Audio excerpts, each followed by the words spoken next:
6వ తరగతి లోపల మనకి స్టార్టింగ్ లోపల మనకి పరిచయానికి సంబంధించి కొన్ని ఉంటాయి భాషాంశాల లోపల. చూద్దాం.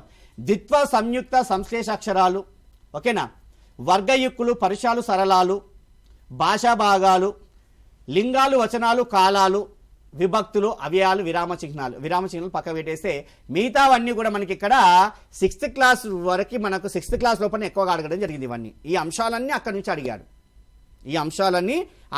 అడగడం జరిగింది. ఓకేనా.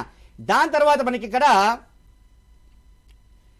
ద్విత్వ ఒక్కొక్క దాని గురించి కూడా కాస్త వివరంగా చెప్పుకునే ప్రయత్నం చేద్దాం. ముందుకెళ్దాం ఒకసారి. ద్విత్వాక్షరాలు, ద్విత్వం, రెండు అవే ఉంటాయి. అంటే ఏంది? ఒత్తు అదే, అక్షరం అదే. సంయుక్తం, ఒత్తు ఒకటి, అక్షరం మరొకటి ఉంటుంది. ఓకేనా.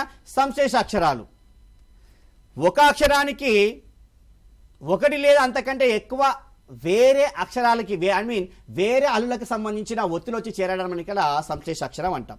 ఓకేనా. ఇందులో మనకి ప్రశ్న ఎలా అడుగుతాడు?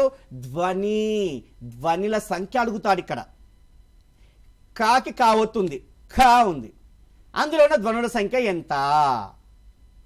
దాన్ని ఎలా చెప్పాను మీకు ఆల్రెడీ. చూడండి, ఆ ఓగు సూత్రాన్ని గుర్తుపెట్టుకున్న ప్రయత్నం చేయాలి అభ్యర్థులు. ఆ అక్షరం, ఓ ఒత్తు, గు గుణింతం. ఫస్ట్ అక్షరం క్ ప్లస్ కా ఒత్తు కాబట్టి క్ ప్లస్ గుణింతం ఏమొస్తుంది లాస్ట్కి?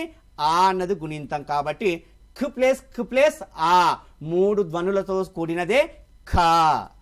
అది ద్విత్వాక్షరానికి సంబంధించినది. ఈ అక్షరం ఒత్తు గుణింతాన్ని చూసుకుంటే సంయుక్త ఇచ్చినా సంశ్లేష ఇచ్చినా ఏది ఇచ్చినా సరే మనకి ఈజీగా అయిపోతాయి.